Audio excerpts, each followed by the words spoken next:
इसलिए नहीं जा रहे कि उनको लग रहा है कि भाई हम तो सेक्युलर हैं। कि अयोध्या में सुप्रीम कोर्ट ने मस्जिद के लिए भी जमीन दी है और जिस दिन मस्जिद बनेगा उसके इनॉग्रेशन में भी तुम लोग मत जाना, क्योंकि India is a secular country.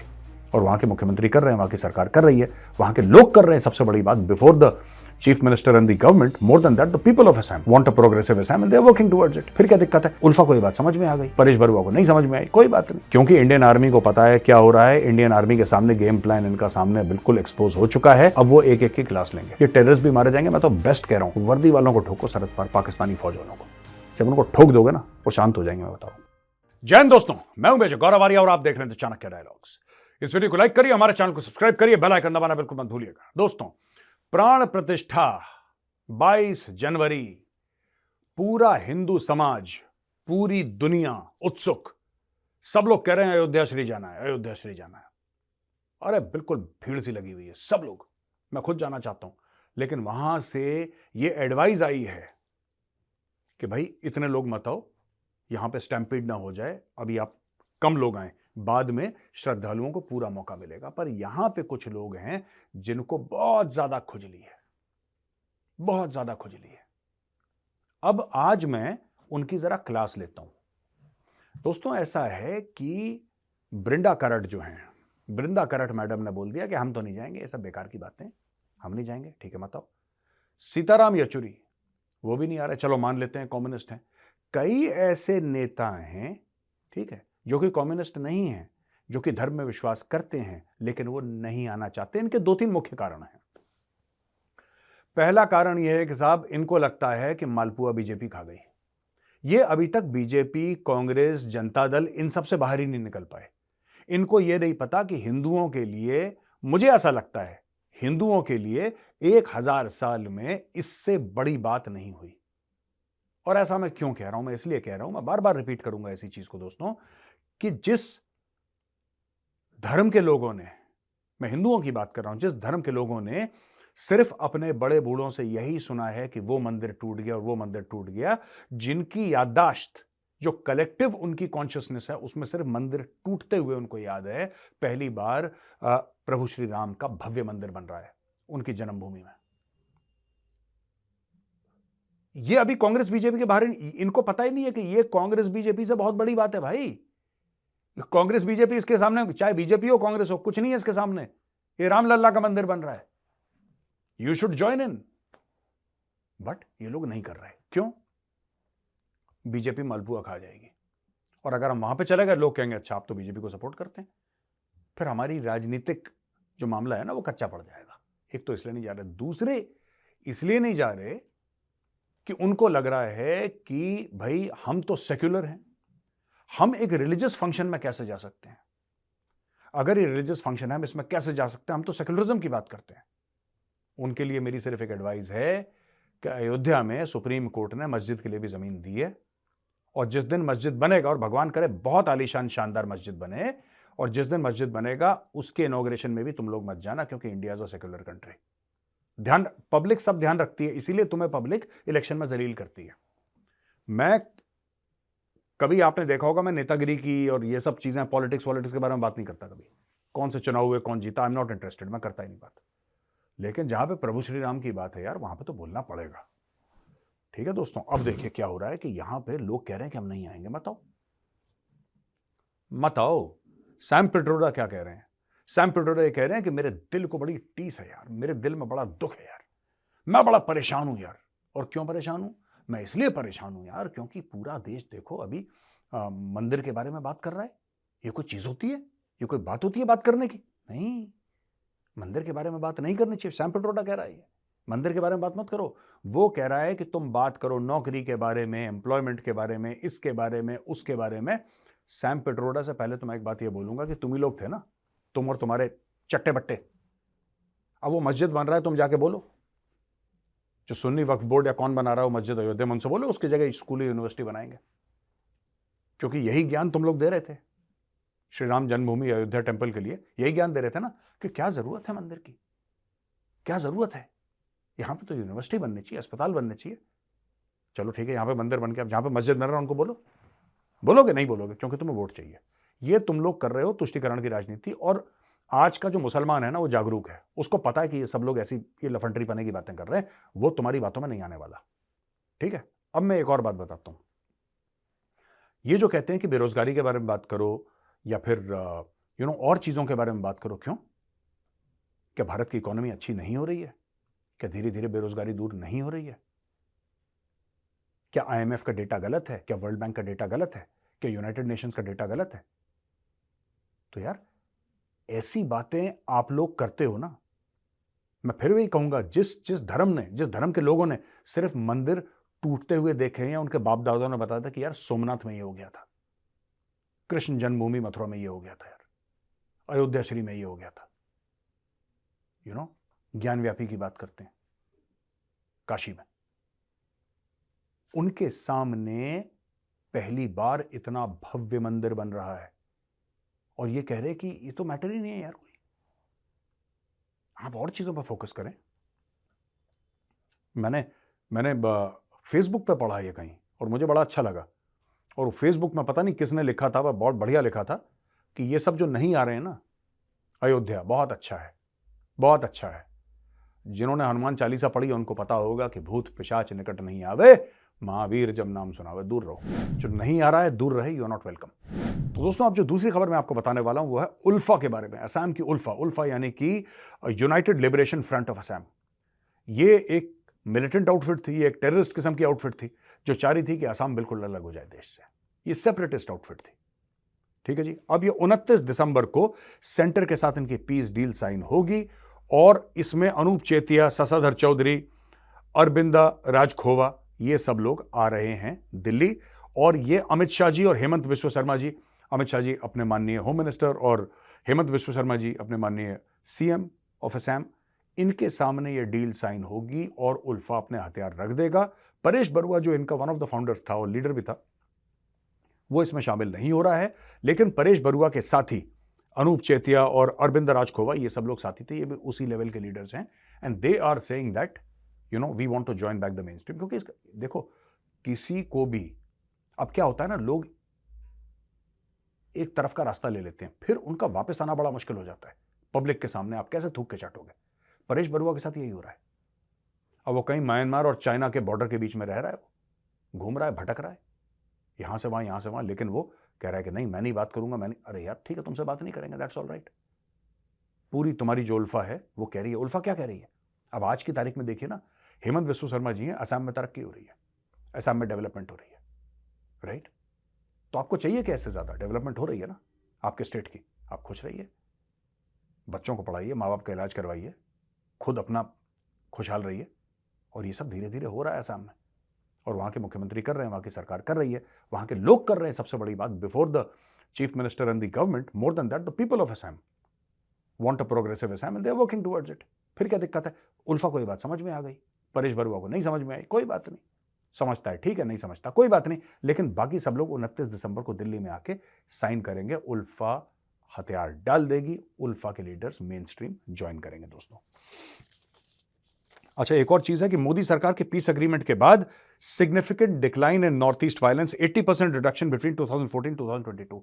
80% जो नॉर्थ ईस्ट का वायलेंस है वो कम हुआ है दोस्तों। एक और खबर है इसरो से। इसरो तो रॉकेट ऐसे भेजती है जैसे हम दिवाली में नहीं भेज पाते ऊपर यार। देखिए, इसरो ने PSLV C58 एक्सपोसैट के साथ ये लॉन्च कर रही है जनवरी 1 को, यानी कि बस हफ्ते भर में ये लॉन्च कर देगी 1 तारीख को। इंडिया की फर्स्ट पोलरमेट्री मिशन, ये एक्सरे सोर्स पोलराइजेशन स्टडी करेगी, making India leader in space based polarimetry. तो ये भी इंडिया के लिए एक फर्स्ट होने वाला है दोस्तों। और ये सेकंड मिशन है, नासा ने लॉन्च करा था IXPE, ये मिशन लॉन्च करा था 2021 में, 2023 में, 24 में, 1 जनवरी 2024 भारत लॉन्च करेगा। ना चीन ने करा, ना रूस ने करा, ना फ्रांस ने करा, ना इंग्लैंड ने करा, ना किसी और ने करा। अमेरिका के बाद, नासा के बाद डायरेक्टली इसरो कर रहा है। यह बहुत बड़ी खबर है। और यह जो सैटेलाइट है यह 500 से 700 किलोमीटर पृथ्वी के ऊपर घूमती रहेगी और 5 साल तक ये वहां पे एक्टिव रहेगी। ये रमन रिसर्च इंस्टीट्यूट ने UR राव सैटेलाइट सेंटर के साथ कोलैबोरेशन में ये डेवलप करा है। और ये एक्सपेक्ट करेगा नए insight and aims to advance understanding of the universe by adding critical dimension of existing data. तो साइंटिस्ट्स मेहनत कर रहे हैं यार, आप देखिए बहुत बड़ी बात है। ये पता लग रहा है कि ऐसा मिशन सिर्फ अमेरिका ने लॉन्च करा था 2021 में, 1 जनवरी 2024 में भारत करेगा, और ना वो अभी तक चीन कर पाए, ना रूस कर पाए, ना कोई और देश कर पाए। तो big big salute to the scientist at ISRO. यार छाती चौड़ी कर देते हो आप लोग यार, मतलब इतना अच्छा लगता है, इतना बेहतरीन लगता है जब फॉरेनर्स आके बोलते हैं, अमेरिकन आके जब बोलते हैं ना कि यार तुम्हारे इसरो ने ये कर दिया। तो हम तो कभी गए नहीं इसरो, हमने तो इसरो के रॉकेट सिर्फ टीवी पे देखे, लेकिन इतनी फीलिंग ऑफ प्राइड होती है कि यार मतलब we are able to accomplish so much with such brilliant people, such brilliant scientists. It's amazing यार, हैट्स ऑफ टू देम। दोस्तों अगली खबर है जम्मू कश्मीर से, और आपको पता ही एनकाउंटर चल रहा है, 4 हमारे भाई वीरगति को प्राप्त हो गए, 5वें का नाम नहीं बताया गया अभी तक।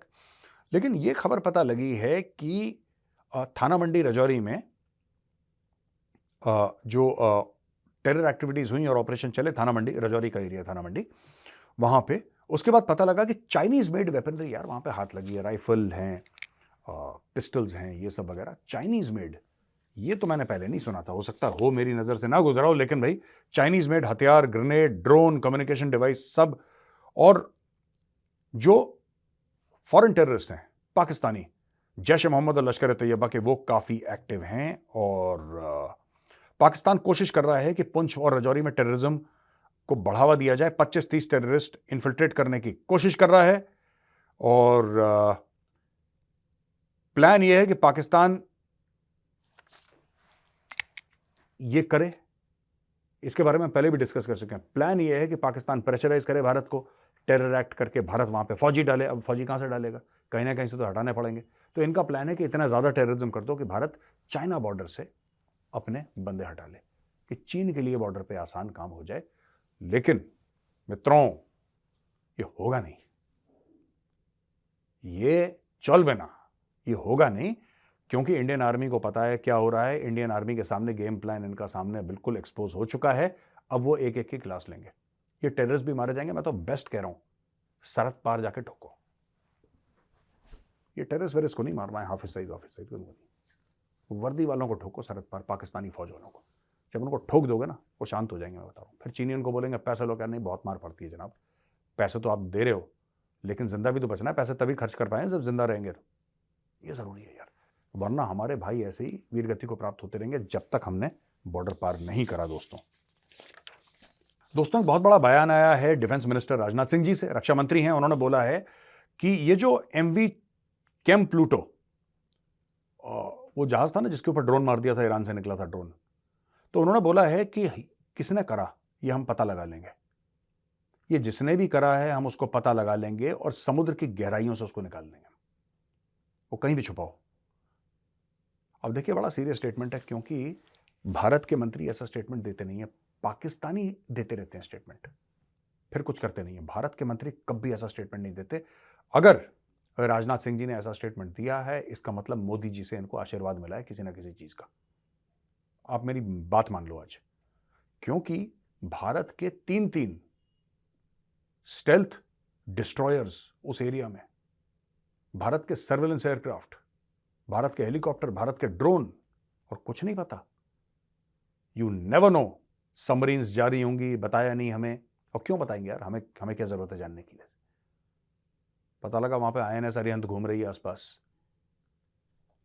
पता लगा विक्रांत घूम रहा है INS, कुछ नहीं पता। यहां पे जो इन्होंने बोला है कि समुद्र की गहराई से निकाल देंगे उसको, जिसने भी करा होगा, इसका मतलब कोई ना कोई अभी किसी ना किसी की मार लगने वाली है सॉलिड, और कुछ दिनों में लग जाएगी, और भयंकर मार लगने वाली है।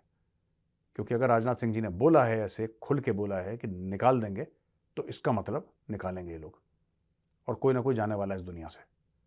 और आप ऐसे नहीं कर सकते कि बात ये नहीं है कि ये केम प्लूटो हमारा जहाज था कि नहीं था, दैट्स नॉट द पॉइंट। ये इंडियन इकोनॉमिक जोन में था, जो हमारा पानी है, in our waters it was there, जो हमारा इलाका उसमें था। आप हमारे इलाके में ड्रोन मार देंगे और इंडिया चुपचाप बैठ जाएगा। ये ढूंढने में निकल गए हैं, और ये मिलते ही ये कबाड़ा होने वाला है। जिन लोगों ने करा था, आज आप मेरा वीडियो सेव कर लीजिए दोस्तों, इनको मार पड़ने वाली है solid. And this is not going to be कि हमने कंडेम कर दिया, निंदा कर ली, इनको एक्चुअली मार पड़ने वाली है। इंडियन वॉरशिप्स वहां पे हैं। इंडियन वॉरशिप्स इसलिए नहीं गए हैं वहां पे कि वहां पे जाके प्यार से समझाएं। मैंने तो वक्त बिताया है INS कोची के ऊपर, 4-5 दिन में गया था। मतलब हमने सेल नहीं करा शिप पे, लेकिन पोर्ट पे था शिप मुंबई में, INS कोची। वहाँ पे बैठा, लोगों से मिला, वहाँ पे कैप्टन थे और ऑफिसर्स थे, सेलर्स थे, सबसे मिला मैं, उनके साथ बैठ के खाना खाया, चाय पी, 5 दिन बिताए, शूट करा उनके साथ। एक्सट्रीमली प्रोफेशनल यार। INS कोची तो मेरा देखा हुआ है खुद का ना, extremely I was so impressed with them, right. वैसे INS कोलकाता है, INS मोरमुगांव, सबके सब वहां पे बैठे हैं। क्यों बैठे हैं वहां पे? इसीलिए कि अब दिल्ली से आएगा हुक्म, जैसी प्रूफ मिल गया किसी ने करा दिल्ली से आएगा हुक्म, ये तीनों एक्टिव हो जाएंगे। अब देखिएगा कुछ ना कुछ बड़ा होने वाला है समुद्र में। तो दोस्तों यहां पे ये वीडियो होता है खत्म। अब हम आते हैं क्वेश्चन एंड आंसर्स पे। और राहुल कल्याण जी का है सवाल कि भारत मूव कर रहा है डिफेंस इंडिजनाइजेशन पे, क्या रिलेशन अपसेट हो जाएंगे उसके अमेरिका, रशिया, फ्रांस से? क्या इससे भारत कॉर्नर हो जाएगा जियोपॉलिटिकल एरिना में ऑन इश्यूज लाइक कश्मीर और खालिस्तान? नहीं, ऐसा नहीं है। देखिए, जैसे जैसे आप इंडिजनाइजेशन करते हैं, जैसे जैसे आत्मनिर्भर भारत और सक्सीड होता है, आपकी इज्जत बढ़ेगी। अगर आप दूसरे देशों से हथियार खरीदते हैं, इसका क्या मतलब है? अगर आप सारे के सारे हथियार दूसरे देशों से खरीदते हैं, इसका मतलब आप में काबिलियत नहीं है, पैसा आपके पास है। अमेरिका कौन सा देश से हथियार खरीदता है? खुद बनाता है ना। अमेरिका को किसने प्रेशराइज कर दिया? भाई, जब आप पूरे के पूरे हथियार भारत में बनाना शुरू कर देंगे तो ये सबसे बड़ी गारंटी है कि भारत एक मजबूत देश है। फिर आपसे कौन पंगे लेगा? और क्या कश्मीर हो, क्या खालिस्तान यार, तो कुछ भी नहीं है, नथिंग, कुछ भी नहीं। और कोई आपको आइसोलेट, देखिए बात यह है कि आपका ये सवाल है कि कल अमेरिका बोलेगा ये तो खुद ही बना रहा है, हमसे नहीं खरीद रहा। कोई बात नहीं, कुछ और खरीद लेंगे अमेरिका से, अमेरिका हमसे खरीद लेगा, इसमें क्या है? पर हथियार खुद, यूक्रेन की जो लड़ाई है, यूक्रेन रशिया की, सबसे बड़ा सबक यह है कि जिस देश के पास अपने खुद के हथियार बनाने की कैपेसिटी नहीं होती, वो देश लड़ नहीं सकता। यूक्रेन का जो बेड़ा गर्क हो रखा है, one of the main reasons, कई कारण उसमें, one of the main reasons is कि रशिया के पास वो सब है, यूक्रेन के पास नहीं है।